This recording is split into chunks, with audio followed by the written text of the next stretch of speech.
These are the headlines that people in the lower mainland are becoming slowly more used to. Another shooting here, another death here, another gangland war breaking out somewhere else. Most recently, it was a machine gun fire exchange in a Langley strip mall that got people concerned. In that particular exchange, an associate of the infamous Bacon brothers was apparently in critical condition, wounded in that attack. A witness said that apparently some people got out of the car with machine guns and began shooting him to the point where he was nearly killed. Happening in a Langley strip mall parking lot. This is not the first attack that's happened recently. As a matter of fact, according to this edition of the Vancouver Sun, this past week there were actually 4 such issues involving a 19-year-old man stabbed, bleeding in a bathroom. A 20-year-old woman who had recently escaped jail was found slumped in a car in Coquitlam, apparently another victim of a shooting. Another gentleman who was renting a Surrey suite, where another 6 people were killed back in 2007, was killed. And another person was shot in Wally, and another that was perhaps gang-related in an apartment building. So people are worried, understandably so, about what this could happen to them. Are they likely to be at the scene of another murder, another gangland war, since these things are breaking out in cities all across the lower mainland? To get some perspective, and perhaps to answer that very question, I spoke to Darren, someone who is no stranger to the pages of SomethingCool.ca, someone who has been profiled on the website as being a former gang member who is struggling right now to turn his life around. That struggle is ongoing, but I did have a chance to catch up with him for a few minutes earlier today, and I asked him if he thought people had a reason to be scared to go outside and of what they see in the newspaper. And this was his response. Everyone does, really, yeah. I mean, right now a lot of the MTs are locked up, right? So it's everyone's trying to take over their turf. You know, the Red Scorpions, the UN, LOC, Disciple, everyone's just trying to come in and, you know, they're going into the Hells Angels old shacks, shooting the people and telling them they're taking over. And no one's doing anything about it because they're locked up on the murder base and, you know, looking at 25 years. So all of them are laying low and everyone's sneaking behind them, taking control, right? Right.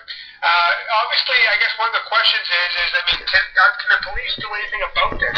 Can they protect the public from these gangsters? You're not all they can say is, you know, there's going to be shootings and everyone stay up the street, you know, don't go to work, don't go to school, you know, because back in the day when I was doing my thing, what I'd do is, you know, if I had a problem with someone, I'd take his whole fucking family, his kids and everything, because then I know he's going to get that money or he's going to get whatever he owes me because he doesn't want his kids dead, you know, so there's going to be kids kidnapped, there's going to be wives kidnapped, families, moms, dads, everything.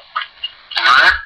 So you don't, someone takes over. You don't see this getting any better then? No. If they let some fucking some Looney Tunes these Bacon brothers are like I used to be, you know what I mean? Just shoot them all, bang bang, do whatever it takes to get our paper, and you know, the cops let them out. Cops let them out, and I'm good. Cops let them out, and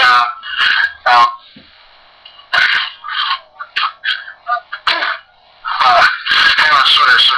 No problem. Well, I guess one of the things that's not practical, that's not really. I'm doing something right now. I gotta call you right back in like 10 minutes. Sorry about that. I'm just about to relocate out of the city because things are getting kind of hectic for me. So yeah, right. Just you know, because I'm usually in the mix too, right? Right.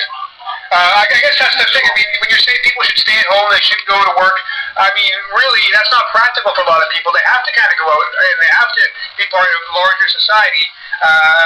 So, I mean, I guess we can't really live in fear of what's going on, but we can't control what happens either. So it's kind of a hard spot for the average person to find himself in.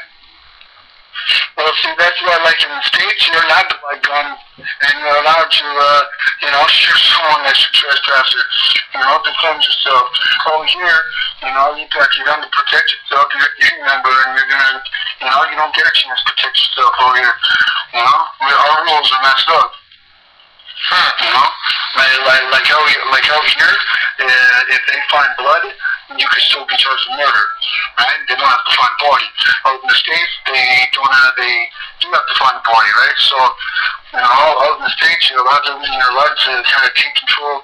That's where the streets are a little more, they're crazy, but, at least out here, you don't have to, be careful and sharp more. Now, I seem to recall you in a past interview, Darren, telling me that a lot of these assaults and shootings and some of the really bad stuff doesn't actually make it into the newspaper, and it's really only the high-profile ones where there's a lot of witnesses where you felt the newspapers had to report it.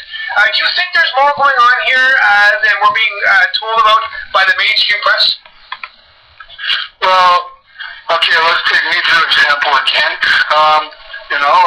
Just thinking how many times that we're doing these things, and I told you things that even I've been caught for, but it made the paper.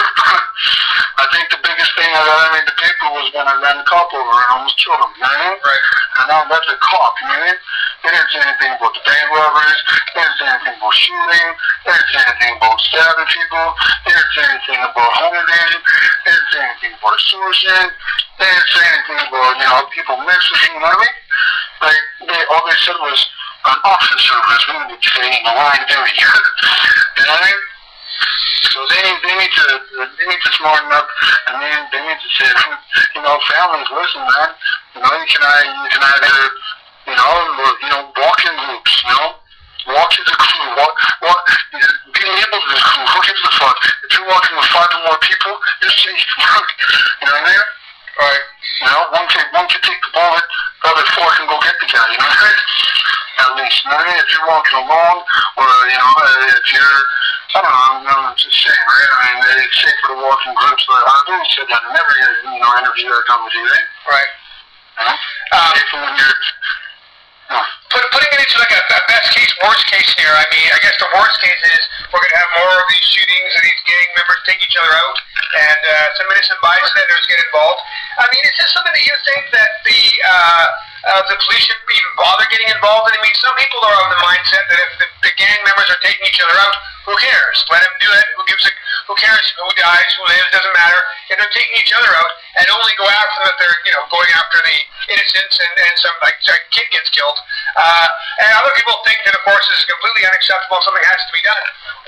What's your opinion? What's the realistic answer to that question? Well, think about it. Everyone has a son, or everyone's going to be a son or a daughter, right? Doesn't matter if you're a gang member. Look at me, man. I have a fucking mom, I have a dad, right? If I get killed, I might have been fucking who I was, but my mom's going to cry at the funeral, my friend's going to cry at the funeral, right? Right? Yeah. So, everyone has family, everyone has someone who cares.